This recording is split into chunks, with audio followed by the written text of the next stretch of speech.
ദൈവത്തിൻ്റെ അതിപരിശുദ്ധമായ നാമം വാഴ്ത്തപ്പെടുമാറാകട്ടെ. വീണ്ടും ഒരു പുതിയ പ്രഭാതത്തിലേക്കും ആഴ്ചവട്ടത്തിലേക്കും സർവശക്തനായ ദൈവം നമ്മെ ഓരോരുത്തരും കൊണ്ടുവന്നതിനെ ഓർത്ത് സ്തോത്രം ചെയ്യുന്നു. അവൻ കഴിഞ്ഞ ഒരാഴ്ചക്കാലം നമ്മളായിരുന്ന ഇടങ്ങളിലൊക്കെയും ദൈവം നമ്മെ കാത്തു പരിപാലിച്ച് സംരക്ഷിച്ചു പോറ്റി പുലർത്തി നമുക്ക് വേണ്ടുന്ന സകലതും തന്ന് നമ്മെ അനുഗ്രഹിച്ച ദൈവത്തിന് ഇന്ന് പകൽക്കാലം എത്ര പേർ നന്ദി പറയും? നിങ്ങളെല്ലാവരെയും ഓർത്ത് ഈ ദിവസങ്ങളിൽ പ്രാർത്ഥിക്കുവാൻ സ്വർഗത്തിലെ ദൈവം എനിക്കും തരുന്ന നല്ല ഭാഗ്യത്തെ ഓർത്ത് സ്തോത്രം ചെയ്യുന്നു. എല്ലാ ദിവസവും ധ്യാനിക്കുന്ന പോലെ ഒരു തിരുവചനത്തിലേക്ക് നമുക്ക് നേരിട്ട് പ്രവേശിക്കാം. 1 രാജാക്കന്മാരുടെ പുസ്തകം 8-ാം അധ്യായം അതിൻ്റെ 15 മുതൽ താഴോട്ടുള്ള വാക്യങ്ങളാണ്. പക്ഷേ അവിടുത്തെ 15-ാം വാക്യം വായിച്ച് അല്പനേരം നിങ്ങളുടെ മുമ്പിൽ ദൈവവചനമായി നിൽക്കുവാൻ സ്വർഗത്തിലെ ദൈവത്തോട് ശരണപ്പെടുന്നു.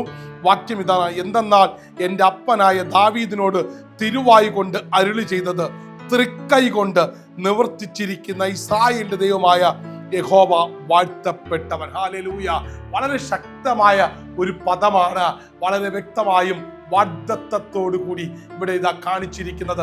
വാഗ്ദത്ത നിവർത്തീകരണം, അവൻ ആ വാഗ്ദത്ത പരിപൂർണത ക്രിസ്തുവിൽ അല്ലെങ്കിൽ ദൈവത്തിൽ വെളിപ്പെടുന്നതാണ് ഇവിടെ കാണുന്നത്.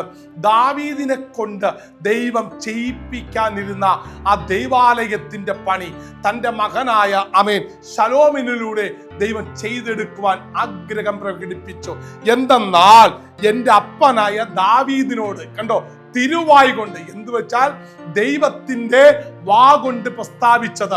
അപ്പന്റെ നടപ്പ് ശരിയല്ലാത്ത ഒറ്റ കാരണം കൊണ്ട് അത് നിവർത്തിക്കുവാൻ ഇടയായി തീർന്നില്ല. പക്ഷേ തൻ്റെ മകനായ ശലോമോനിലൂടെ ദൈവം അവന്റെ തൃക്കൈ കൊണ്ട് നിവർത്തിച്ചിരിക്കുന്നതിനായി ആ യഹോവ വാഴ്ത്തപ്പെട്ടവൻ എന്ന് വിളിച്ചു പറയുന്നു. കണ്ടോ, വാക്യം കണ്ടോ? നിങ്ങൾ ശ്രദ്ധിക്കണം. ഇവിടെ ഇതാ വ്യക്തമായിട്ടും ഓരോ വാക്യത്തിലും കണ്ടന്റുകൾ അടങ്ങിയിട്ടുണ്ട്. ആ വാക്യത്തിൽ ഓരോ രഹസ്യങ്ങൾ അടങ്ങിയിട്ടുണ്ട്. ഇവിടെ ഇതാ എൻ്റെ അപ്പനായ ദാവീദിനോട് തിരുവായി കൊണ്ട് എന്ന് വെച്ചാൽ ദൈവത്തിന്റെ വായ്മൊഴി കൊണ്ട് അരുളി ചെയ്തത് തൃക്കൈ കൊണ്ട്, കണ്ടോ, തൃക്കൈ കൊണ്ട് നിവർത്തിച്ചിരിക്കുന്ന ഇസ്രായേലിന്റെ ദൈവമായ യഹോവ വാഴ്ത്തപ്പെട്ടവൻ എന്ന് വെച്ചാൽ ഇവിടെ ഇതാ ശലോമോനോട് ദൈവം ചോദിക്കുക, ഞാൻ നിനക്ക് എന്ത് ചെയ്തു തരണമെന്നാണ്. അപ്പോഴാ ദാവീദിന്റെ കാര്യം ശലോമോന് ഓർമ്മ വന്നത്. ശലോമോൻ അപ്പോൾ എന്ത് ചെയ്തു? എൻ്റെ അപ്പനായ ദാവീദിനോട് നീ ഒരു വാഗ്ദത്തം പറഞ്ഞിട്ടുണ്ട്, പക്ഷെ ആ വാഗ്ദത്തം നിവർത്തീകരിക്കുവാൻ എൻ്റെ അപ്പന് സാധിച്ചില്ല. ആ അപ്പന്റെ വാഗ്ദത്തം നിവർത്തീകരിക്കപ്പെടുവാൻ ഈ ജനത്തെ ന്യായപാലനം ചെയ്യുവാനും അങ്ങയുടെ എന്ത് ചെയ്യണം? കൃപയും അങ്ങയുടെ അറിവും അങ്ങയുടെ പരിജ്ഞാനവും എനിക്ക് തരണം. അതാ ശലോമോൻ ദൈവത്തോട് ചോദിച്ചത്. ദൈവത്തോട് അവൻ ചോദിച്ചത് എന്താണ്?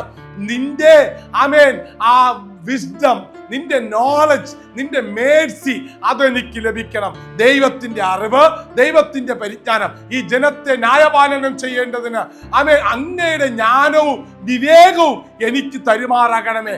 ഇത് മനസ്സിലാക്കിയ ദൈവം തൻ്റെ അപ്പനായ ദാവീദിന്റെ മേൽ കൊടുത്തൊരു വാഗ്ദത്തം, തിരുവായി കൊണ്ട് മൊഴിഞ്ഞ ഒരു വാഗ്ദത്തമുണ്ട്.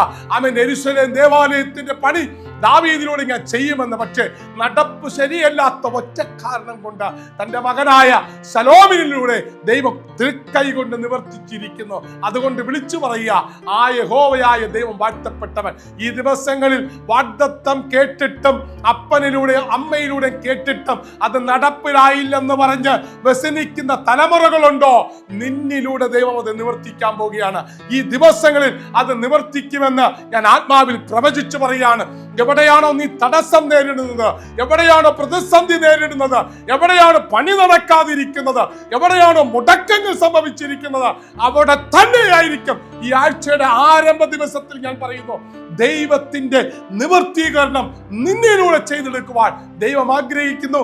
അതിനായിട്ട് സമർപ്പിക്കുന്ന ഒരു ദൈവകൃപ നിങ്ങളിലും എന്നിലും ഉണ്ടാകട്ടെ എന്ന് ആത്മാർത്ഥമായി പ്രാർത്ഥിച്ചുകൊണ്ട് വാഗ്ദത്ത നിവർത്തീകരണത്തിന്റെ പരിപൂർണത നിങ്ങളിലും എന്നിലും വെളിപ്പെടട്ടെ എന്ന് ആശംസിച്ചുകൊണ്ട് നിർത്തുന്നു. May God bless you. Jesus loves you.